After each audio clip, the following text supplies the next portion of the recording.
Friend सबको नमस्कार। BTS के अंदर यानी बिहार तकनीकी सेवाएं के अंदर एक्स टेक्नीशियन का जो पद था उसकी नियुक्ति ऑलरेडी निकल चुकी है। उसका विज्ञापन ऑफिशियल आ चुका है फ्रेंड्स।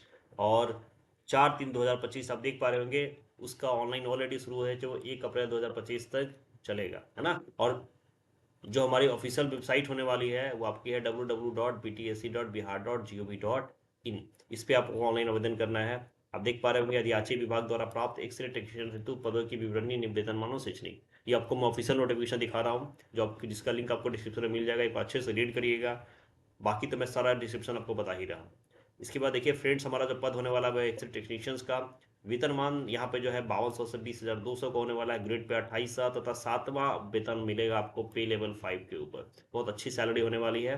योग्यता की हम बात करें तो आपको सिर्फ अगर इंटर आपने किया हुआ है पीसीएम मैथ्स यानी कि साइंस के साथ फिजिक्स, केमिस्ट्री और बायोलॉजी साथ में इंग्लिश, इसके अलावा बिहार होते हैं किसी भी राज्य से आपके पास bachelor in X ray technician diploma की डिग्री होनी चाहिए, या फिर आपके bachelor of radio imaging technology, इन दोनों में से कोई एक कोर्स होना चाहिए जो इसके लिए एलिजिबल है। विभाग का नाम आपको पता है, स्वास्थ्य विभाग पटना और साथ में गृह विभाग कारा पटना, दो अलग अलग विभाग है। स्वास्थ्य विभाग के अंदर टोटल 474 और 166 महिलाओं के लिए है ना। 119 यानी कि टोटल 1232 सीट्स है आपको। और महिलाओं के लिए 404 रिजर्व्ड है। इसके अलावा स्वतंत्रता सेनानी के लिए 24। उसी तरीके से गृह विभाग कारा के अंदर टोटल आपकी 8 सीट है, महिलाओं के लिए 2 सीट्स है। काफ़ी बड़े नंबर की वैकेंसीज आई है फ्रेंड्स, यानी कि ऑलमोस्ट 16-17 से वैकेंसी है यहाँ पे। आयु सीमा की अगर आप बात कर लिए तो 1/8/2024 को न्यूनतम आयु की 18 वर्ष है। अधिकतम आयु आपकी 37 वर्ष है। महिलाओं के लिए 40 वर्ष, पिछड़ा वर्ग या रिजर्वेशन कैटेगरी के लिए 40 और अनुसूचित जाति SC ST के लिए 42 वर्ष। यानी कि आपकी जनरल आयु आपका 18 और 37 है। इसके अलावा जो रिजर्वेशन मिलता है आपको SC ST के लिए 5 साल, OBC के लिए 3 साल, वो यहाँ भी आपको देखने को मिलेगा। ठीक है। और वो जो आपका है मैट्रिकुलेशन के डेट ऑफ बर्थ के हिसाब से कैलकुलेशन होगा आपका। आपको पता है कि आरक्षण का उन्हीं को मिलना है जिनके पास सर्टिफिकेट होगा। अगर आपके पास सर्टिफिकेट नहीं है स्टेट का, साथ में आपके कैटेगरी का, तो आपको कोई भी आरक्षण नहीं दिया जाएगा, ध्यान रखिएगा। आवेदन शुल्क की बात कर लेते हैं। आवेदन शुल्क जो जनरल होने वाला है, सामान्य वर्ग, पिछड़ा वर्ग, अत्यंत पिछड़ा वर्ग और आर्थिक रूप से कमजोर वर्ग के लिए आपको 600 रुपये का है। SC ST के लिए अगर आप बिहार के हो तो 150 रुपया है। महिला उम्मीदवार अगर बिहार के हैं तो 150 रुपया। और अगर राज्य के बाहर के उम्मीदवार कहीं जनरल कैटेगरी से तो 600 रुपये है। यानी कि OBC की और जनरल के लिए 600 है, बाकी SC ST और महिलाओं के लिए 150 रुपये का फीस होने वाला है। पेमेंट का जो मोड जो होगा आपका टोटली ऑनलाइन है। Debit card, credit card, UPI, internet banking की सहायता से कर सकते हो। कोई ऑफलाइन फैसिलिटी अवेलेबल नहीं है। चयन की प्रक्रिया की अगर हम बात करें तो आयोग जो है लिखित प्रतियोगिता और एक कार्य अनुभव के आधार पर चयन करेगा। ठीक है। लिखित लिखित प्रतियोगिता जो आपका CBT होने वाला है, इसका पूर्णांक आपका 75 है। इसके अलावा कार्य अनुभव जो है आपका, अगर बिहार के अंदर किसी भी प्राइवेट या गवर्नमेंट हॉस्पिटल से आपने किया हुआ है तो आपको 25 अंक का मैक्सिमम वेटेज मिलेगा। अगर 5 सालों तक 5-5 अंक का वेटेज मिलता है 1 साल के लिए, यानी कि 75 और 25 टोटल हो गया 100 अंक। लिखित प्रतियोगिता परीक्षा जो है आपके लिए वो CBT होने वाला है। ठीक है। परीक्षा के पाठ्यक्रम की अगर बात करें तो टोटल 100 प्रश्न होंगे। सभी प्रश्न आपका बहुविकल्पीय होगा।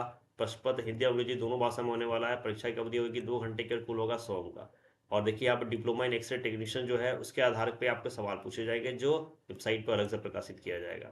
इसके अलावा अगर एक से ज़्यादा पाली में CBT टेस्ट होता है तो वहाँ पे नॉर्मलाइजेशन की टेक्निक अपनाई जाएगी। यहाँ पे दोस्तों निगेटिव में लगाते मार्किंग होने वाली है, निगेटिव मार्किंग भी है। तो तुक्का सिर्फ नहीं लगाना है। आपको 1 मार्क्स मिलेंगे सही होने के। अगर गलत हो, अगर 4 क्वेश्चन लगातार हो जाते हैं तो आपको 1 मार्क्स, 1 क्वेश्चन का मार्क्स काट दिया जाएगा। यानी कि 1/4 का निगेटिव मार्किंग भी यहाँ पे होने वाला है। महत्वपूर्ण निर्देश दिए गए हैं जो आपको जानना जरूरी है। सबसे पहले देखिए, ऑनलाइन आवेदन पत्र में आपका योग्यता, आरक्षण का अनुभव से संबंधित प्रमाण पत्र अपलोड करना होगा। मैट्रिक का प्रमाण पत्र अपलोड करना है, इंटर का करना है, चूंकि आपको ये सारे डॉक्यूमेंट्स रखने पड़ेंगे। डिप्लोमा इन एक्सरे टेक्नीशियन या बैचलर जो आपके पास डिग्री है वो करना होगा। जाति अस्थाई, अगर स्वतंत्रता सेनानी के पोता पोती नाती नतनी है तो उसका प्रमाण पत्र, दिव्यांगता प्रमाण पत्र, कार्यान्वयन प्रमाण पत्र, ये सारे डॉक्यूमेंट्स आपको रखने हैं स्कैन कॉपी में जो आपको अपलोड करना है। ठीक है। इसके अलावा ऑनलाइन आवेदन भरने के लिए कुछ इंपॉर्टेंट डॉक्यूमेंट निर्देश दिए गए हैं। सबसे पहले देखिए, आपको रसीद के प्रति डाउनलोड करके सुरक्षित रखना है जो आप पेमेंट्स करेंगे। आवेदन करने से पहले बिल्कुल आपको अच्छे से अध्ययन कर लेना कि क्या करना है। मैं इसका एक डिटेल वीडियो बना रहा हूँ जिसके अंदर आप ये भी देख पाएंगे कैसे हमको फिल करना है, तो परेशान नहीं होना है। इसमें देखिए, सबसे पहले आपको नाम, जन्म तिथि, कोटि, आवेदन शुल्क संतुष्ट होने के बाद ही आप शुल्क जमा करेंगे। आपका ईमेल आईडी, मोबाइल नंबर अच्छा जो इंपॉर्टेंट होना चाहिए, वर्किंग होना चाहिए, ताकि उसी पे आपको सारे OTP, पासवर्ड्स, आपके रजिस्ट्रेशन नंबर, सारी चीज़ें आएंगी। ठीक है। तो ये ध्यान रखिएगा। फोटोग्राफ के लिए इंपॉर्टेंट है आपके, देखिए आवेदक का अभ्यर्थी का जो होगा फोटो है वो हाल में खींचा होना चाहिए, 3 माह के अंदर का, पुराना फोटो नहीं होना चाहिए। उसका जो चेहरा अब सिर है ऊपर से नीचे तो दिखना चाहिए, फोटो में आँख खुला होना चाहिए, बैकग्राउंड आपका सफ़ेद होना चाहिए, फोटो पे किसी प्रकार की छाया नहीं होनी चाहिए। अगर आवेदक चश्मा लगाता है तो चश्मा हटा कर फोटो खिंचवाएंगे, ये ध्यान रखना है। और जो फोटो आपको अपलोड कराएंगा उसकी कम से कम 5 अतिरिक्त प्रति रखिएगा, क्योंकि जब आवश्यकता पड़ेगी आयोग तो वही फोटो आपसे मांगेगा, फोटो को चेंज नहीं करना है। तो ये सारे डिटेल्स थी फ्रेंड्स। इसका डेट ऑलरेडी फॉर्म अप्लाई हो चुका है, मैं इसका डिटेल वीडियो भी बना रहा हूँ, तो स्टेप बाय स्टेप कैसे फॉर्म फिल करना, आपको कोई समस्या नहीं आएगी। फॉर्म फिल करिए और एग्जामिनेशन की तैयारी में जुट जाइए। Bihar technical service commission BTSC के ऑफिशियल वेबसाइट, जिसका लिंक आपको डिस्क्रिप्शन में मिल जाएगा, वहाँ पे आप क्लिक करेंगे तो उस पेज पे आपको दिखेगा लैब टेक्नीशियंस का अप्लाई का ऑप्शन। उस पर क्लिक करने के बाद सबसे पहले देखिए आपको फर्स्ट स्क्रीन पे आना है ना। फर्स्ट स्क्रीन आपका दिखेगा इस टाइप का, जहाँ पे आपका आएगा लॉगिन, है ना। लेकिन चूंकि आपने अभी रजिस्टर नहीं किया हुआ है तो आपको सबसे पहले लॉगिन नहीं करना है, ठीक है। आपको यहाँ पर रजिस्ट्रेशन पेज से शुरू करना होगा। तो देखिए रजिस्ट्रेशन पेज पे सबसे पहले क्या है, फर्स्ट स्टेप में आपका register to get user ID and password, यानी सबसे पहले आपको करना है रजिस्ट्रेशन, जहाँ से आपको यूजर आईडी और पासवर्ड मिलेगा। ध्यान से देखिएगा, इसके लिए सबसे पहले आपको क्या करना है, फर्स्ट नेम यहाँ फिल करना होगा। अगर आपका कोई मिडिल नेम है तो मिडिल नेम फिल करना है, अदरवाइज आपको सीधा लास्ट नेम फिल करना है। इसके बाद यहाँ पे देखिए क्या पूछ रहा है आपसे कि have you ever changed name, क्या आपने कभी अपना नेम चेंज किया है, यस और नो। अगर आपने बदला होगा तो यस, नहीं तो नो पे क्लिक करके आगे बढ़ेंगे। नेक्स्ट है आपका डेट ऑफ बर्थ, यहाँ पे आपको डीओ भी फिल करना है, ठीक है। और ध्यान रखिएगा आपका जो एज होगा 1/8/2024 के हिसाब से कैलकुलेट किया जाएगा, ठीक है। उसी के हिसाब से आपके 37 और 40 ईयर जो भी आपका होगा वो कैलकुलेट होगा। यहाँ देखिए आपका जेंडर है ना, इसमें जेंडर फिल करना है। नेक्स्ट कॉलम में आपको मोबाइल नंबर फिल करना है, मोबाइल नंबर 2 बार फिल होगा, एक बार कंफर्म मोबाइल नंबर। इसके बाद यहाँ पर आपको अपना ईमेल आईडी डालना है, ईमेल आईडी भी 2 बार इंटर करना है, ठीक है। और उसके बाद जनरेट ओटीपी पे क्लिक कर देना है। तो जब ओटीपी पे क्लिक करेंगे और साथ में यहाँ पे एग्री का बटन है, टिक मार्क करिए, यहाँ पे आपका एक कैप्चा कोड है, सेम डालने के बाद आपको रीवेरीफाई कर देना है। तो ओटीपी जो आएगा उसको सबमिट कर देना है फ्रेंड्स, ठीक है। सबमिशन के बाद आपका रीवेरीफाई हो जाएगा। नेक्स्ट पेज पे जब आप बढ़ेंगे देखिए आपका रजिस्ट्रेशन हो जाएगा, उसके बाद आपका आएगा, आप उस आईडी पासवर्ड से लॉगिन करेंगे फर्स्ट स्क्रीन पे, और तब आपके पास आएगा सबसे पहले पर्सनल डिटेल्स। तो पर्सनल डिटेल्स में फ्रेंड्स क्या आएगा, सबसे पहले रजिस्ट्रेशन नंबर जो आपको ऑलरेडी मिल चुका है वो आपको फिल करना है, ऑलरेडी बाई डिफॉल्ट यहाँ पे आ जाएगा। यहाँ पे first name middle name last name जो आपने डाला होगा वो ऑलरेडी है यहाँ पे। यहाँ पे डेट ऑफ बर्थ दोबारा डाल देना है, ठीक है। जेंडर यहाँ पे ऑलरेडी आपका है, न्यू नेम चेंज नेम यहाँ पे दिखेगा, ठीक है। यहाँ पे आपको फिल कर देना मैरिटल स्टेटस, मतलब आपकी शादी हुई है या नहीं है। नेक्स्ट है आपका रिलीजन, जैसे यहाँ पे फिल है हिंदू, तो अब हिंदू है तो हिंदू, मुस्लिम है तो मुस्लिम। इसके बाद आपको फ्रेंड्स आपको फादर नेम फिल करना है, यहाँ पे आपका मदर्स नेम है, ये आपका mobile number email ID category आपने फर्स्ट ऑलरेडी फिल किया वो आ जाएगा। इसके बाद यहाँ पे आपका पोस्ट नेम, ठीक है, और टाइपलेट नंबर। तो पोस्ट नेम यहाँ पे शो होगा, यहाँ पे स्क्रॉल करके आप सेलेक्ट कर लेंगे कि आप lab technicians, x-ray technicians, OT technicians किसके लिए फिल कर रहे हैं, और टाइपलेट नंबर कौन सा है, बाई डिफॉल्ट ये ले लेता है, ठीक है। इसके बाद यहाँ से आपको फिल करनी है नेशनलिटी, ऑब्वियसली यहाँ पे अब इंडियन होगा ही, है ना। क्या आप बिहार का डोमिसाइल हो तो आप अगर हाँ तो यस, नहीं तो नो करेंगे। इसके अलावा यहाँ पे आपको रिजर्वेशन कैटेगरी सेलेक्ट करनी है कि आप ओबीसी, एससी, एसटी, डब्ल्यूएस किसके अंदर आते हैं। उसके उसी हिसाब से यहाँ पे आपके कास्ट का ऑप्शन खुलेगा तो आपको यहाँ पे कास्ट फिल कर देना है। देखिए यहाँ पे फ्रेंड्स है category certificate details for SC, ST, caste certificate, BC, NCL. अगर आप उससे आते हैं तो आपको यहाँ पे जो कैटेगरी सर्टिफिकेट इशू अथॉरिटी है, यानी कि म्यूनिसिपल कॉर्पोरेशन से है, डीएम से है, राज्य जहाँ से भी हो उसका नाम डालना है, किस डेट पे आपके सर्टिफिकेट इशू हुई है वो आपको फिल करना है, उसका सीरियल नंबर जो सर्टिफिकेट आपको दिया होता है वहाँ से फिल कर लेना है। सेम एज डोमिसाइल सर्टिफिकेट का डिटेल्स फिल करना है, उसका इशू डेट और उसका सीरियल नंबर फिल कर देना है, यानी कि दो सर्टिफिकेट आपको पास में रखने हैं। इसके अलावा मार्क्स ऑफ विजिबल आइडेंटिफिकेशन, एक आपको यूनिक मार्क्स बताना है आपके बॉडी का, जो आप 10th से ही दे के आ रहे होंगे, सेम आप डाल दीजिएगा यहाँ पे।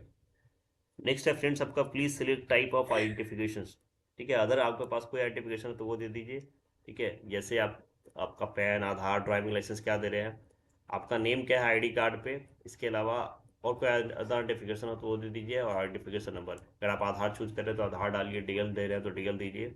और फिर यहाँ पे फ्रेंड्स टिक मार्क करने के बाद सेव है नेक्स्ट पे क्लिक करेंगे तो ये फर्स्ट पेज का इन्फॉर्मेशन पूरा हो जाएगा।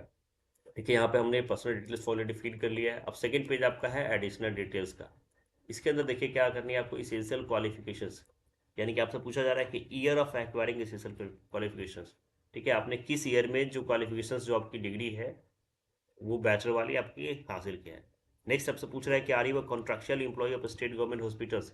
क्या आपने, चूंकि अब इसमें वर्क एक्सपीरियंस की बात हो रही है, तो आपसे पूछा जा रहा है कि क्या आप स्टेट गवर्नमेंट या प्राइवेट गवर्नमेंट में कहीं भी ऑलरेडी कॉन्ट्रेक्चुअल एम्प्लॉय रह चुके हो, यस और नो। तो ऑब्वियसली आप यस पे क्लिक करोगे, और आपके पास हो नहीं है तो नो पे क्लिक करोगे, क्योंकि आपको यस हो तो उसी के बेसिस पर आपको परसेंटेज 25 में से मार्क्स मिलेंगे, अदरवाइज नहीं तो कोई बात नहीं। फ्रेंड्स, अगला कॉलम जो है आपका है friends person with benchmark disability details. अगर आप किसी डिजेबिलिटी विकलांगता के अंदर आते हो तो यहाँ पे आपको परसेंटेज बताना है। इसके अलावा टाइप ऑफ डिजेबिलिटी बतानी है, ठीक है। और अगर आपके पास, क्या परीक्षा केंद्र पर फील्ड चेयर लेना चाहते हैं, यस नो, जैसा भी हो आप फिल करेंगे। अगर आपके पास त्रुटि लिख चाहते हैं, क्या आपके पास कोई हेल्प करना चाहते हैं, नहीं। आप सर्टिफिकेट जो आपका इशू है उसका सीरियल नंबर और इशू अथॉरिटी का दे देना है, इशू डेट डाल देना है। और आप अगर ना होंगे, नो करेंगे, तो सीधा सीधी ये कॉलम जो है आपका खुल के नहीं आएगा। नेक्स्ट है आपका dependent of freedom fighter details. अगर आप स्वतंत्रता सेनानी के अंदर से आते हैं तो यस पे करेंगे, तो आपको फिल करना है प्लीज सिप्लाई आपका सर्टिफिकेट का सीरियल नंबर, इशू अथॉरिटी और इशू डेट। आप नो करेंगे तो यहाँ भी ये कॉलम सारे आपके ब्लैंक हो जाएंगे, खुल के नहीं आएगा।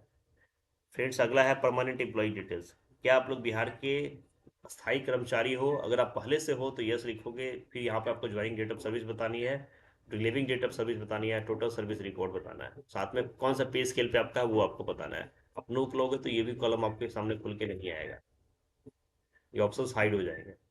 अगला है आपका कॉन्ट्रैक्चुअल एम्प्लॉयमेंट डिटेल्स। क्या आप संविदा पे कहीं पे रोजगार में हो? आप यस करोगे तो आपको पोस्ट बताना है, नो करोगे तो नहीं।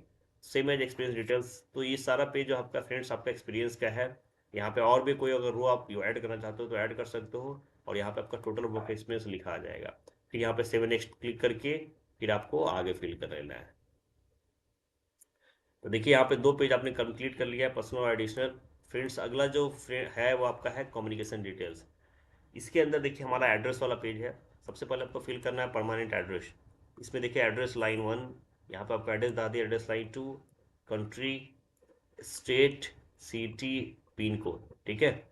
और क्या आपका, ये फिल करने के बाद आपसे पूछा जा रहा है कि क्या आपका करस्पॉन्डेंस एड्रेस सेम है परमानेंट एड्रेस के। अगर हाँ तो यस, नो है तो नो डालिएगा, तो फिर आपको दोबारा फिल करना पड़ेगा। आप यस करेंगे तो बाय डिफॉल्ट ये सारा एड्रेस यहाँ पे ले लेगा। फिर यहाँ पे 7 नेक्स्ट क्लिक करके आगे बढ़िए, चूंकि हमारा सिर्फ एड्रेस है। तो इस तरीके से हमारा कम्युनिकेशन डिटेल्स भी पूरा हो जाएगा। देखिए यहाँ पे 3 जो जो ग्रीन दिखा रहा है इसका मतलब है कि आपने पूरा कर लिया है। ये आपका है क्वालिफिकेशन डिटेल्स का। सबसे पहले आपको देखिए मैट्रिकुलेशंस 10th का डिटेल्स डालना है ना। यानी कि नेम ऑफ द बोर्ड, आप किस स्कूल से बिलोंग करते हो, आपका सर्टिफिकेट नंबर, आपका percentage of marks, CGPA, marks total, maximum marks कितने का था, और आपका कैलकुलेटेड परसेंटेज जो बाय डिफॉल्ट ले लेगा, और आपका ईयर ऑफ पासिंग। इसी तरीके से इंटर में भी नेम ऑफ द बोर्ड, किस कॉलेज या स्कूल से पास हो, सब्जेक्ट किस स्ट्रीम में हो, यहाँ परसेंटेज, यहाँ पे टोटल मार्क्स कितना मिला है, आपका मैक्सिमम मार्क्स कितना था, आपका परसेंटेज और year of passing, certificate number. इसी तरीके से आपको इस एसएस क्वालिफिकेशन यानी कि जो बैचलर ऑफ ओटी या टेक्नीशियन सब जिसमें भी डिग्री है वो उसका, इंस्टीट्यूशन नेम, किस बोर्ड से आपको, आपका सर्टिफिकेट नंबर, किस ईयर में आपने पास आउट किया है, आपका परसेंटेज ऑफ मार्क्स क्या है, कितना सीजीपी आपको मिला है, टोटल सीजीपी क्या है, और मल्टीप्लाइंग फैक्टर सीजीपी का कितना है। इसके हिसाब से आपका परसेंटेज हो तो परसेंटेज कैलकुलेट कर लिया जाएगा। और ये सारे डिटेल्स करने के बाद आपको सेव एंड नेक्स्ट पे क्लिक कर देना है। तो इस तरीके से अपने चारों डिटेल्स फिल कर लिया। लास्ट और सबसे इंपॉर्टेंट है आपका डॉक्यूमेंट्स एंड पेमेंट। देखिए यहाँ पे सबसे पहले आपको क्या करना है, upload the scan copy of recent passport size photo, ठीक है। यहाँ पे आपको फोटो अपलोड करना है। इसके बाद आपका अपलोड या स्कैन सिग्नेचर, सिग्नेचर अपलोड करना है। यानी कि सबसे पहला आपको सबसे क्या पास क्या होना चाहिए, फोटो। उसके बाद नेक्स्ट आपका है फ्रेंड सिग्नेचर। इसके बाद आपका scan copy of class certificate अपनी 10वीं कक्षा का, 10th का मार्कशीट अपलोड करना है, 10th का सर्टिफिकेट अपलोड करना है, सेम एज 12th का मार्कशीट। इसके बाद यहाँ पे बैचलर ऑफ ओटी यानी कि बैचलर जो डिग्री है आपको वो यहाँ पे अपलोड करनी है। इसके बाद आपका मार्कशीट अपलोड करना है, डिग्री और मार्कशीट दोनों अपलोड होगी। अगर आप इस बिहार से हैं तो आपका डोमिसाइल सर्टिफिकेट जो है वो यहाँ पे अपलोड करना है। आपके पास कोई परमानेंट एम्प्लॉय एक्सपीरियंस सर्टिफिकेट है तो यहाँ पे अपलोड होगा। Category certificate, SC ST caste certificate जो भी है वो आपको यहाँ पे अपलोड करना है। इसके बाद certificate of grand child of fighter, आप उससे बिलोंग करते हो तो अपलोड करना है। डिजेबिलिटी सर्टिफिकेट्स इस कॉलम अपलोड होगा, और आपके पास अगर कॉन्ट्रेक्चुअल एक्सपीरियंस सर्टिफिकेट है तो अपलोड करना है। तो फ्रेंड्स, आपने जितने भी कॉलम्स चूज किए हैं, आपको सारे सर्टिफिकेट्स की डिजिटल कॉपी रखनी है ताकि आप उसको आसानी से अपलोड कर पाए। और फाइनली आ जाएगा पेमेंट मोड। यहाँ पे आपको ऑनलाइन पेमेंट करना है, चूज करना है आप किस कैटेगरी में आते हो, 150 या 600। यहाँ पे कैंडिडेट्स का नेम आता है, रजिस्ट्रेशन है, और ये सभी पे टिक आउट्स करने के बाद आपको सबमिट बटन पे क्लिक करना है। उससे पहले एक बार आप प्रीव्यू जरूर कर लेंगे कि आपके एप्लीकेशन में अगर कोई त्रुटि हो या कोई प्रॉब्लम्स हो तो आप उसको सही कर पाओ, क्योंकि एक बार सबमिशन करोगे तो एडिटिंग करने में एडिटिंग आप नहीं कर पाओगे। तो पहले प्रीव्यू करने के बाद ही सबमिट करेंगे फ्रेंड्स। तो इस तरीके से सबमिट करेंगे तो फाइनली हो जाएगा सबमिशन। फ्रेंड्स, ओवरऑल प्रोसेस है हमारा बीटीएससी के अंदर लैब टेक्नीशियंस को के एप्लीकेशंस को फिल करने का। आई होप आप लोग समझ पाए होंगे, और उसको फाइनली जो आपका फेज आएगा सबमिशन के बाद उसको आप सेव करके प्रिंट आउट निकाल सकते हैं। तो इस तरीके से स्टेप बाय स्टेप आप फॉर्म फिल कर सकते हैं। तो देर मत करिए, फॉर्म फिल करिए और तैयारी में जुट जाइए। फिर से मिलता हूँ इस टाइप के एक नए अपडेट के साथ नए वीडियो में। तब तक के लिए जय हिंद।